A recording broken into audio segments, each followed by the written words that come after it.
Welcome back, everybody. It is the Working Brother back at you with another talk. Yet again, we've got Mr. Malic.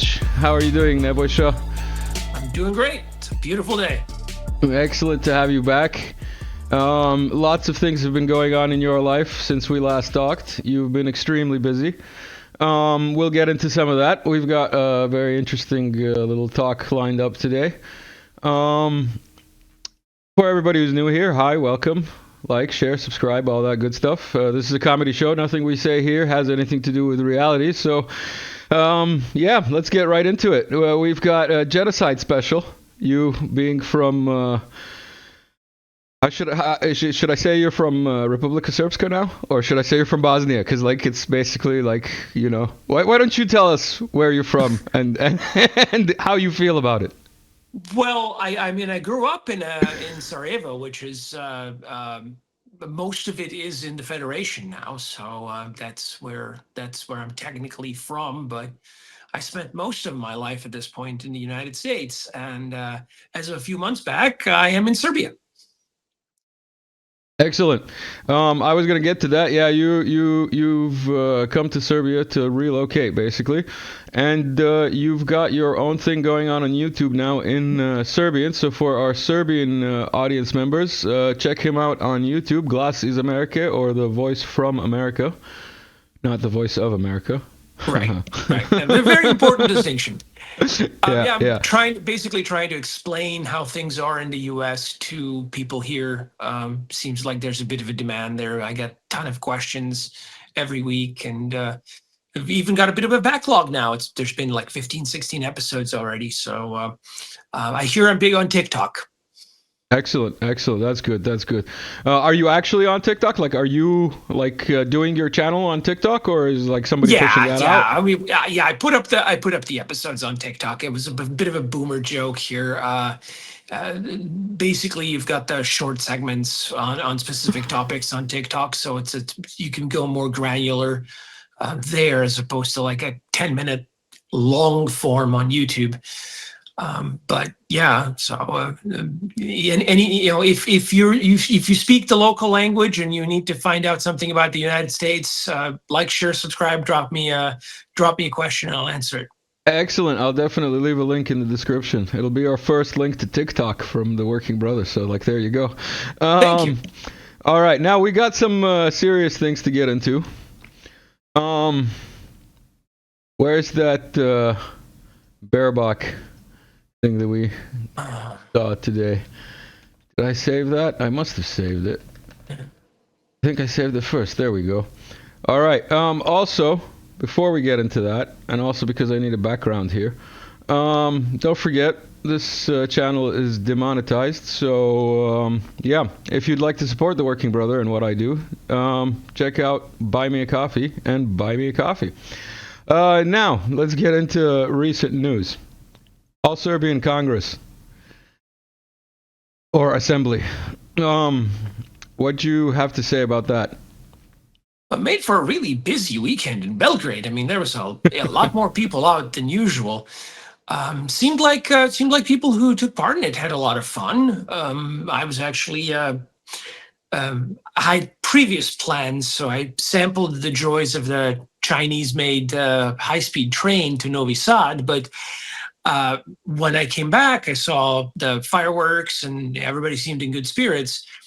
So at least that part of the fun program seemed to have gone well. Politically, it seems like one of those "why haven't we done this sooner" type things. That for people who might not actually be in tune with what was actually happening, do you want to give us like a clue? Sure. As to outline, who was there, why were they there, what was the point, and so on. Right. So basically, it was the leadership of Republika Srpska, the Serb half of Bosnia, and the leadership of Serbia getting together and sort of organizing this, all-Serbian assembly, expressing their unity, which, funny enough, like when the Albanians do it, when the people from Kosovo go over to Albania and stage some sort of an event, that's perfectly normal. That's democracy. That's, Western values, blah, blah, blah. But European freedom. This is European danger. freedom. Yeah. Look at her. Her comment is hilarious. does not have the support of Germany and the West. Okay. Actually, if I would be worried if it did have support of Germany in the West, and shouldn't she be concerned about Ukraine? Isn't that like her primary thing that, she doesn't care what her voters think, she only cares about Ukraine? I mean, she said that in public, so, unless she lied. Yeah. I mean, I know that she's a person of questionable intelligence, but so far she hasn't exactly been an outright liar as far as her own intentions are concerned. I don't know. But yeah, so Dodik was here. Who else was here? Well, I think most of the Srpska leadership, I think Jelka Cvijanović and the rest of Bandić, yeah. It was Republika Srpska and Serbia, basically, right? Yeah. There was no other entities, I'm saying. Well, I don't remember if were there any Montenegrins? Serbs from Montenegro, because they're very confused these days. Yeah. And the liberals were complaining that they weren't invited, to which I... Which liberals? Well, the Serbian liberals, who don't consider themselves Serbs. I'm like, what's the problem? You guys don't consider yourselves Serbs anyway. Like, you want to be some kind of, Titoslavian cosmopolitan citizens of the world. And then you get annoyed that you're not invited to, like, nationalist gatherings. What do you want? Pick one. Yeah. So, considering where you're from, where you're at, and your expertise, followers of this channel will have seen us discuss some of the quote-unquote genocide. Oh, this is going to be like a genocide special, basically. Well, which one? I mean, I thought there were like 17 of them by the last counting, right? Well, it depends, man. If you talk about Bucha, that was also like a genocide. But no. Seriously speaking, let's pause for a second and sober up and draw attention to the actual genocide that's happening in Gaza. Yesterday I watched Richard Medhurst, and he did a thing where he did a expose on the rescuing of those 4 hostages, including that one Russian guy, the Jewish Russian hostage, and 3 others. 275 people or something like that were killed, as in 275 civilians, I guess you would call them, Palestinians, Gazans, humans were killed before, in order to free these 4 hostages. Comments? Look, I'm primarily I have a lot of comments about what's going on down there, but I tend to see it from my own perch here. None of them are for public consumption, especially not on the YouTube. Yes. I mean, the one thing that I did put out on the record is that, seeing things from my perspective here is that let me backtrack here.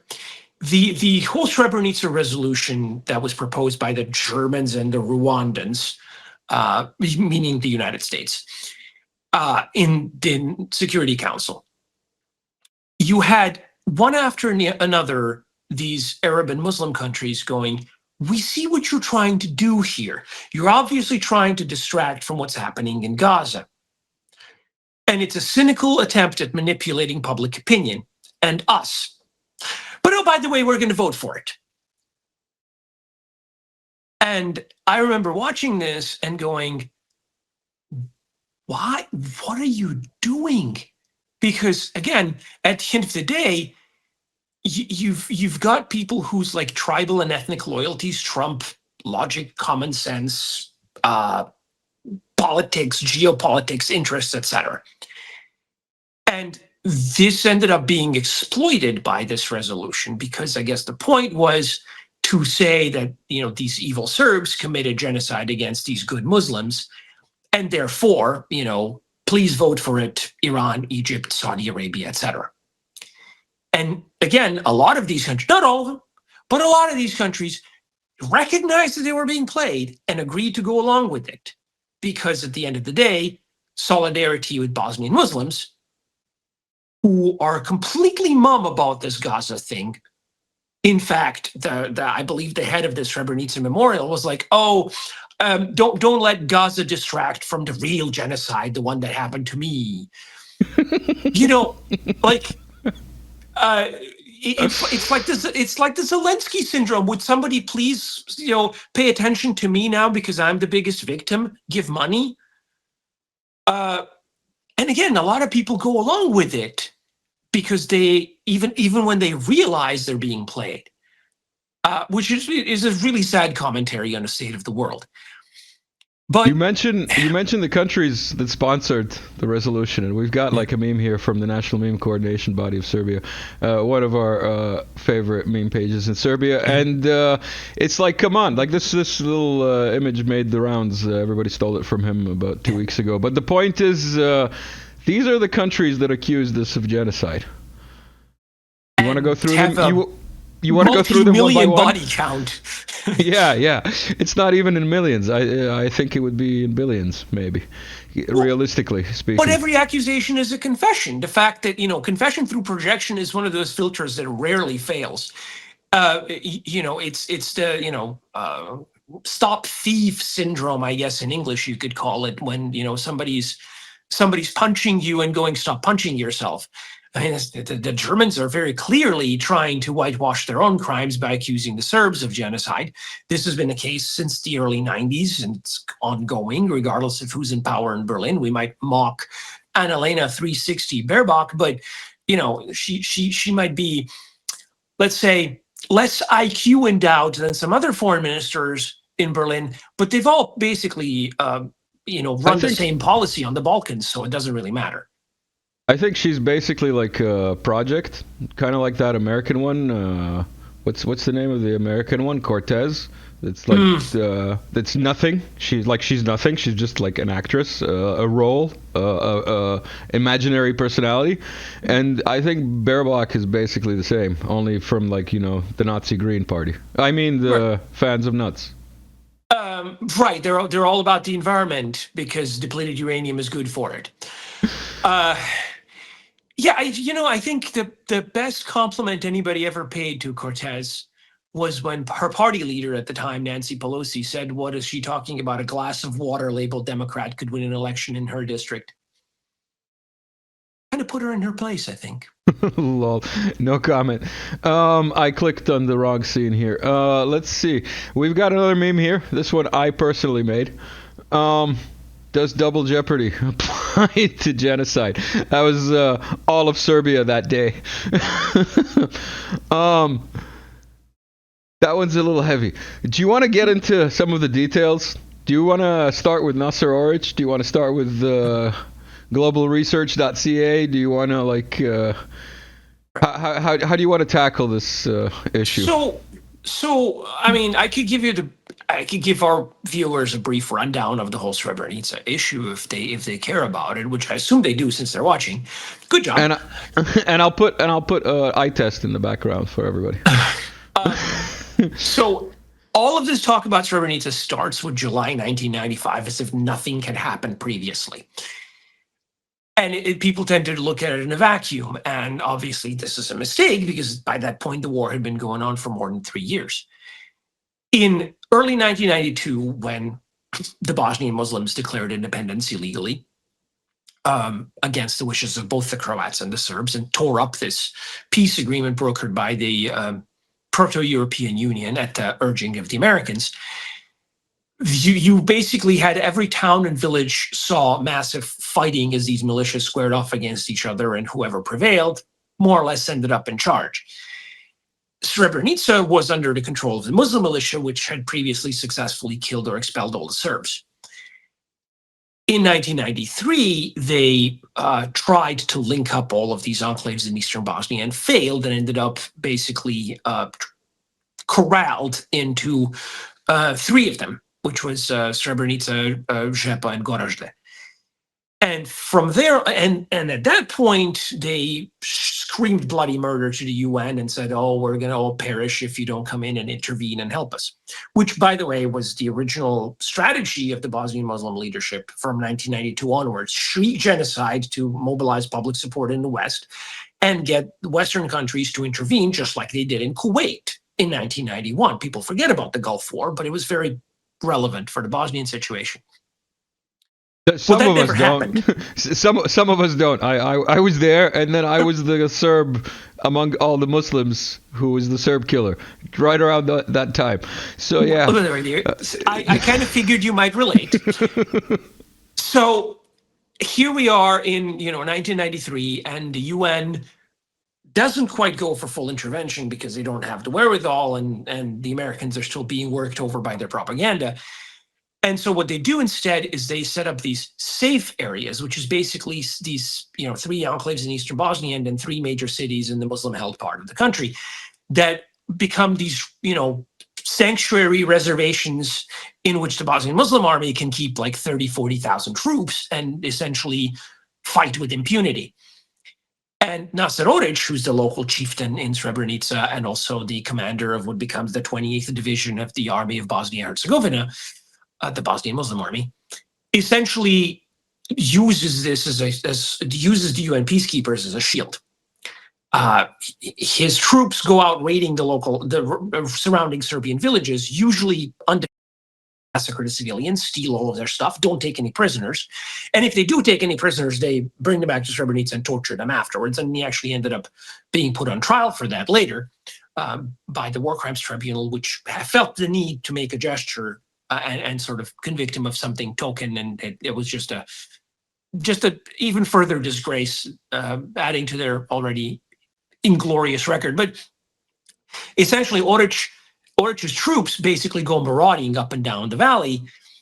And in this sort of early summer of 1995, the local Serb command is like, okay, these guys need to be stopped. So they send a token force to chase them, and they meet no resistance. Turns out Oric had already been evacuated by helicopter, along with most of his commanders, weeks in advance. Nobody knows who gave the order to the 28th to start marauding again. The Bosnian Serbs were outnumbered, actually, when they moved against the town. They found nobody in the town itself. They get to the UN base in the nearby hamlet of Potocari and find civilians, women and children. And every single combatant, because combatants, for the purposes of Bosnian Muslim law, anybody older than 13 was subject to conscription. Essentially, if you were under 13, you were a child and you could get humanitarian aid. If you were 13 and a day, you're adult conscription. So you don't exactly conscript. So what you're saying is it's like ideal like goals for Zelensky. That's like what Zelensky's hoping for eventually. Yeah, that's what he's moving towards for sure, isn't it? Well, except he's been drafting women, and these guys hadn't quite yet. But the idea is, if you were a male over 13, you basically couldn't leave. You were trapped, and you weren't considered a child for purposes of humanitarian aid. And so all of these theoretical combatants and conscript subjects had. How old were you then? I was 15 when the war broke out, so I was definitely not in a child category, and I was trapped. Yeah. So ask me how I know from personal experience. So they find the civilians in Potocari. They say, well, what do you want to do? You want to stay here? You want to go to Muslim territory? And most of the people are like, please let us go. So the Serbs put them on buses and trucks for which they had to requisition fuel because they were under a UN blockade, and basically convoy them out to Tuzla. And these people get there safely. They were unharmed. Nobody witnessed anything happening to them. So in Potocari itself, nothing happened. What did happen in the aftermath from July 11th for the next week or so is that basically the 28th Division decided to strike out towards Tuzla, which was a trek of, I want to say, 100 kilometers or so. 28th Division being the Serbian. Well, I mean, here's this division of Bosnian Muslim army punching its way through Serbian territory, going through minefields, attacking army positions. There was fighting going on.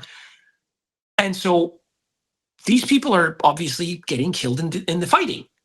And there appears to be evidence that the Serbian side admitted to being genuine of about 500 or so people who had who had their hands tied, suggesting that they were taken prisoner and then executed, which is a war crime. I'm not saying it's not a war crime. It's in the books. It's a war crime. Executing prisoners has always been a war crime, although it doesn't seem to bother the West too much when the Ukrainians do it and film it for TikTok. But that's not genocide, and it never has been. And you've got all of these, it's amazing. Like, okay, in the run up to this resolution business, you had Israel and Iran agreeing on one thing, which is unprecedented. They were agreeing that this was, calling this genocide was preposterous. Because the Iranians are like... For their own reasons, let's put it that way. Obviously, but still, it's not out of principle. You've got Israel and Iran, like that meme, agreeing that, calling Srebrenica genocide was obviously preposterous because it doesn't fit the definition. And so, yes, clearly they had their own reasons for this, but so did the West in proposing this resolution. Nothing says a timely proposal than the 29th and a half anniversary of something that happened in a place that's currently peaceful and quiet, and therefore we must make it not so in a hurry. Are you trying to say that they're like trying to light matches on fire in our neighborhood? Absolutely. Because if you can't win a real war, win an imaginary one, as one of my favorite commenters on Twitter keeps saying. And honestly, they need an easy win because they got their butts kicked in Afghanistan. They got humiliated with this whole Ukraine mess, and people can only take so many lies for so long. And so they figure, okay, well, why don't we just kick the Serbs around some more, because that worked out so well in the 90s, except they forget that it didn't. And they keep doing, by the way, they're executing the same exact playbook against the Russians in Ukraine as they did against the Serbs in Yugoslavia in the 1990s. And it's working even less well because obviously, it's been 30 years. And do you want to speak to that a bit? Do you want to speak to that a bit? By all means.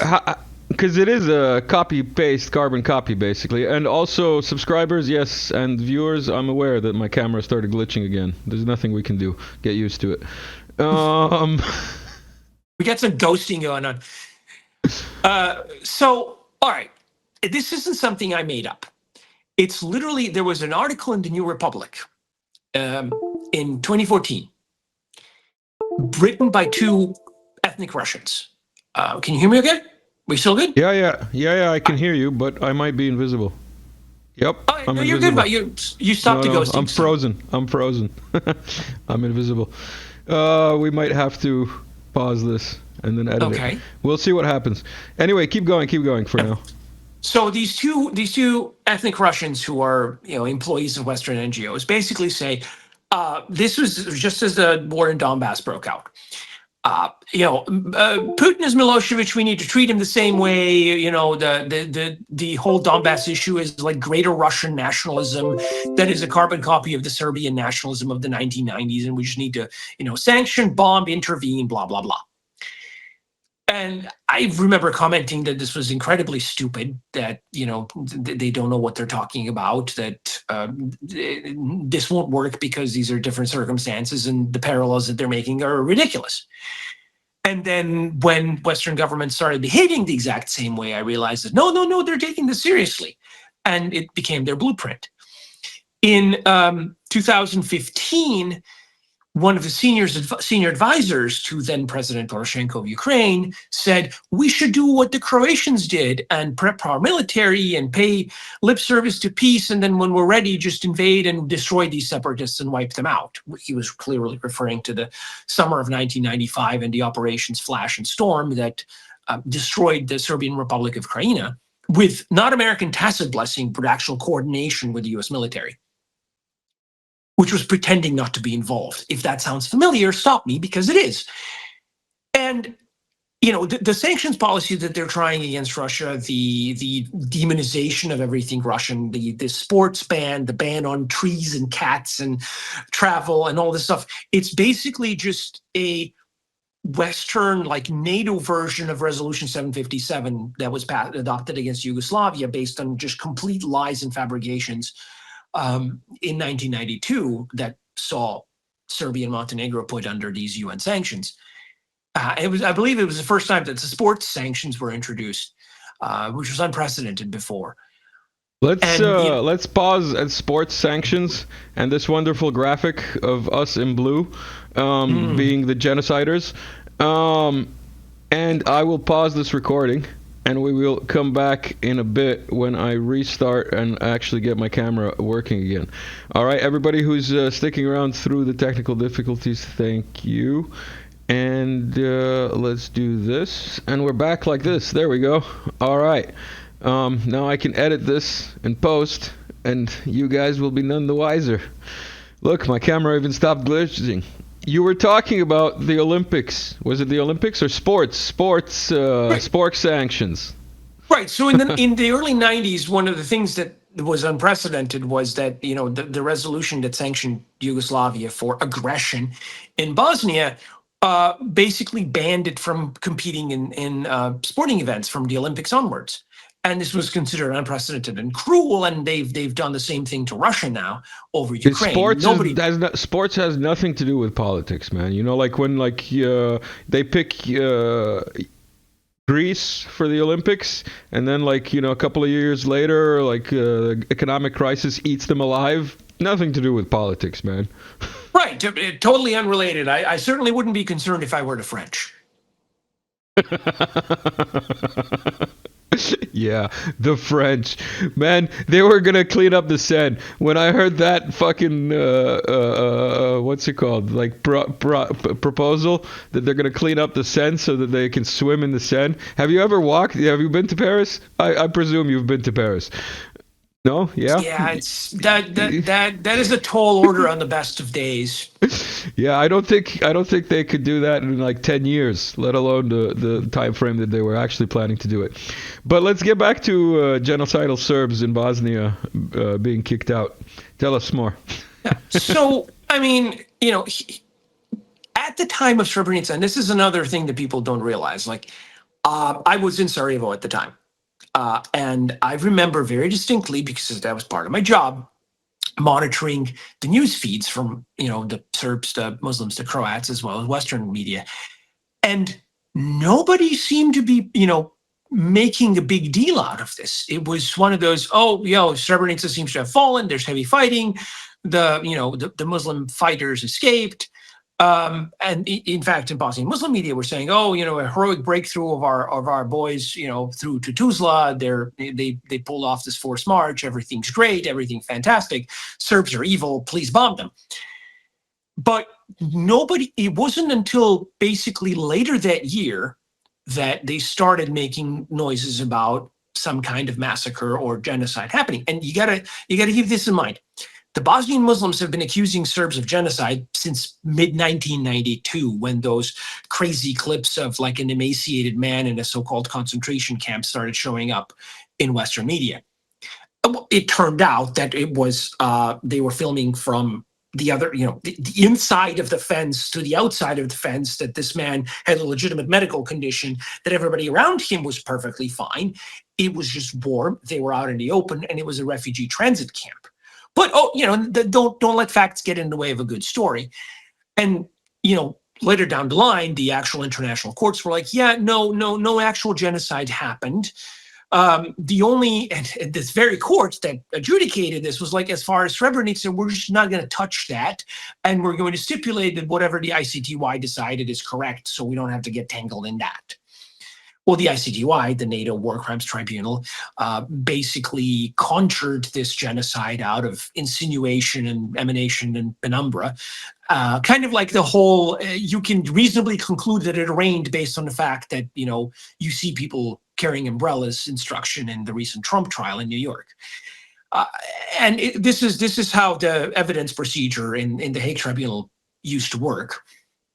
It's basically, your mission is to find a Serb guilty. You figure out how to do it, and they didn't have juries, so it's all very tiresome. But again, I'm jumping all over the place. The point I was trying to make is that at the time, the Srebrenica wasn't made into a genocide by the Muslims themselves, because they had been shrieking genocide for 3 years already and claiming everything was genocide. And after the peace treaty, and when they wanted to start undoing the peace treaty because they didn't like it, they started talking about Srebrenica and making a really big deal out of it. I think it started accelerating about 2001 when they started comparing it to 9/11. I kid you not, they were actually trying to pitching to the Western public that, Srebrenica was 9/11, which is really strange because we all know what 9/11 is. well, I mean, they were rumored to have given a passport to Osama bin Laden, so it's like, what? Speaking of, wasn't OBL in Bosnia with Orich at the time?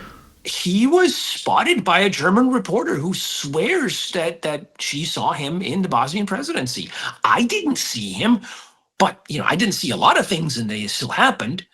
But, so and we'll never know since he's presumably at the bottom of the ocean, so we can't ask. Of course, he is for the 7th time. Yeah. But yeah, so this narrative seems to have taken off long after the peace treaty was signed. And here's let me backtrack to the peace treaties to explain the context here.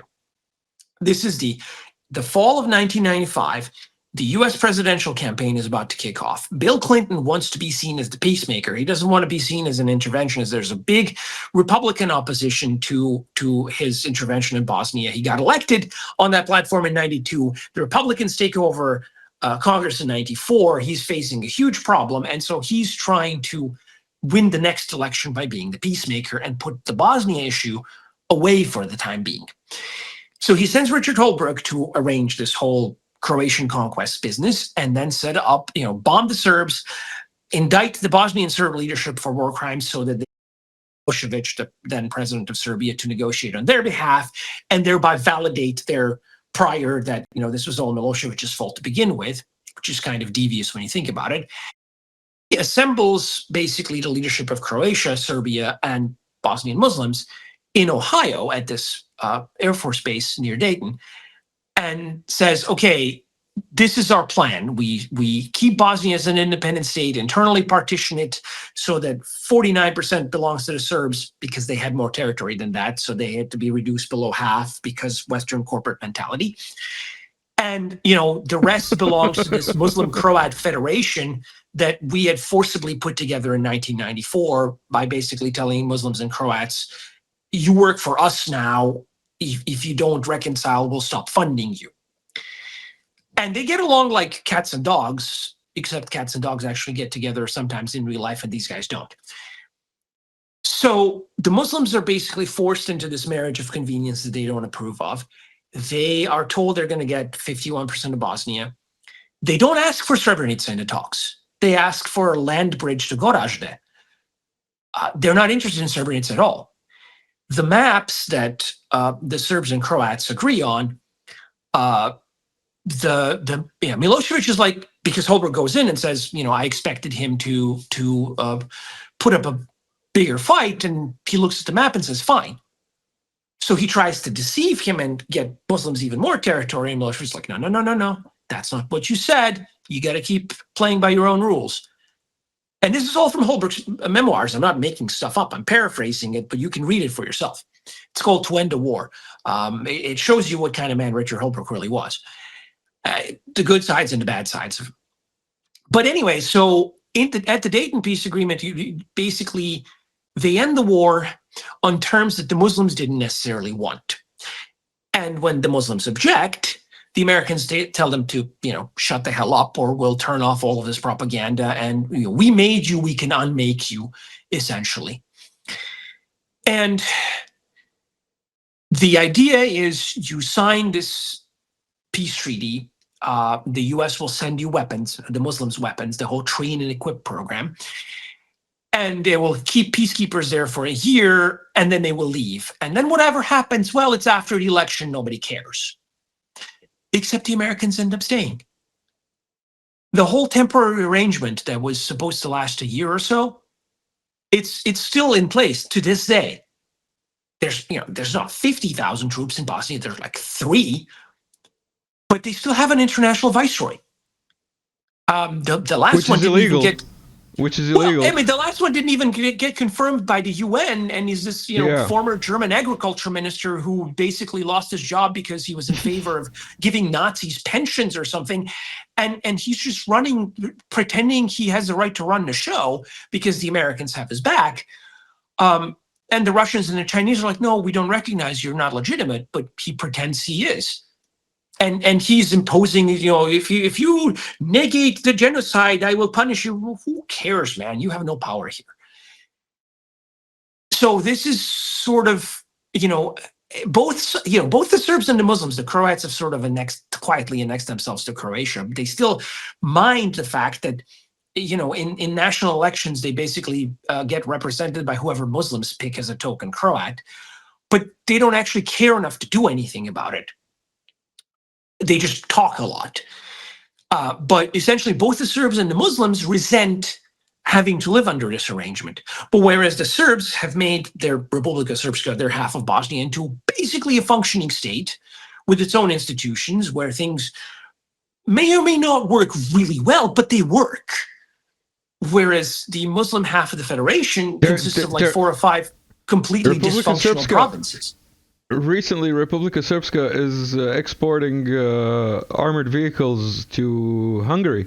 So, like, as far as a state that's functional, that's pretty much the definition of a state that's functional. Well, I mean, look, I've been to Bosnia many times in recent years, and you can tell the difference when you cross the boundary line. There's this whole interentity boundary line, which some people call the border, some people don't, but you can tell the difference because, again, like from garbage cleanup to attitudes of people, there's just the vibe is different. And this isn't like an ethnic thing, it's just internal frustrations because... Are you racist? I mean, I left the US because it had too much democracy, I can't be racist. They're all the same people. I was just going to say. The Bosnian Muslims are going to shriek that they're a true autochthonous population. But I'm one of those people who believes that, Serbs and Muslims are actually one ethnos that's divided by religion and by a common language. But yeah, like I'm on the record as saying that the worst thing that ever happened to Bosnian Muslims was Ali Izetbegovic and his agenda, because he basically persuaded them to hate everybody around them and even other factions among themselves and be trapped in this mentality of perpetual victimhood that nobody can actually fix because they will always find reasons to be aggrieved. And they just seem to be trapped in this learned helplessness matrix that, even 30 years after the war, they haven't rebuilt anything.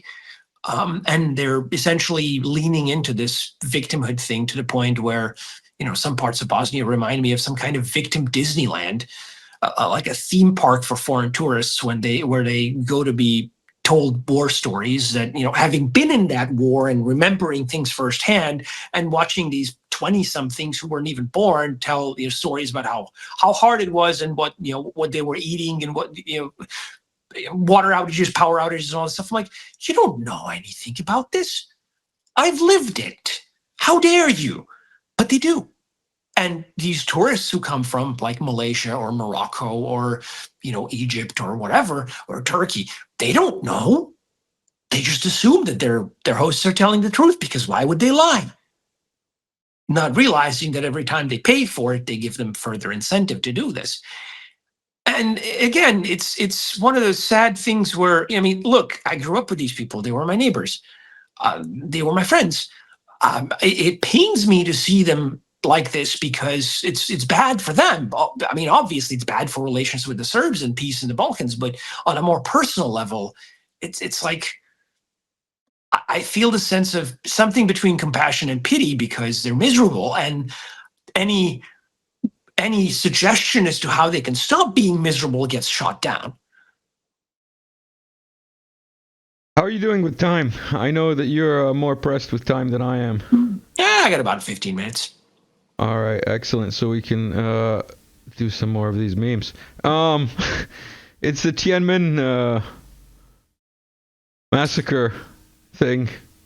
anniversary as well, just around the same time that they decided to make us genocidal. So the National Meme Coordination Body came out with this. And yeah, WikiLeaks in 2011 outlined that there were basically no shootings during the Tiananmen quote-unquote massacre. Yeah, just like Srebrenica. Well, I have friends who are in China who we got in touch through social media. Obviously, wonderful thing. And they're like, look, the Chinese records are showing that a couple of hundred soldiers actually got attacked by these protesting students. It wasn't the other way around. So it's like, let me put it this way. There's a great song by Weird Al Yankovic called "Everything You Know Is Wrong." I think it's a very apropos song when it comes to analyzing narratives in the modern West.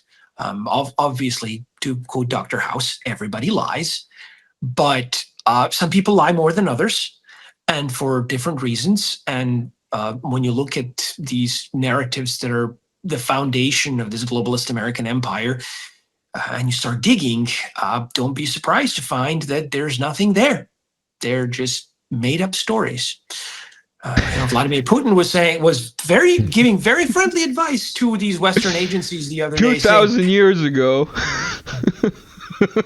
Whenever anybody says Vladimir Putin said, you have to start it off with 2,000 years ago. No. What were you going to say? I was actually shocked that he didn't. But he had this 3-hour press conference with like major international agencies. And he said, don't make up stories and then base your policy on these made up stories. Oh, that's the most recent one?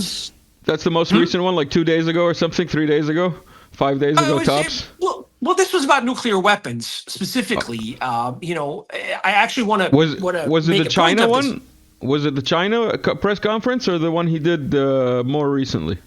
This was the one more recently. The one at the St. Petersburg Economic Forum, where he sat down at the top floor of this tower with like a bunch of agency chiefs. Reuters. That's on my to watch list. I still haven't had the time. It's a 3-hour chunk, and it's it's worth paying attention to. Yeah, it gets tedious in places, but there are some gems. And anyway, so here he is talking, and he's answering somebody's question, and then somebody's like, "Oh, didn't you threaten to use nuclear weapons?" It's like, no, don't make bullshit up, and then base policy on it. This is complete. We're not planning to invade NATO. This is dog shit. He said dog shit. Why are you making this up? It hurts you when you base your policy off of these fantasies.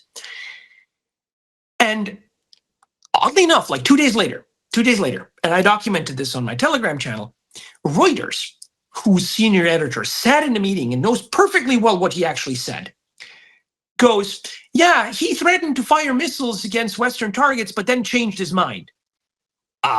No, he literally did no such thing.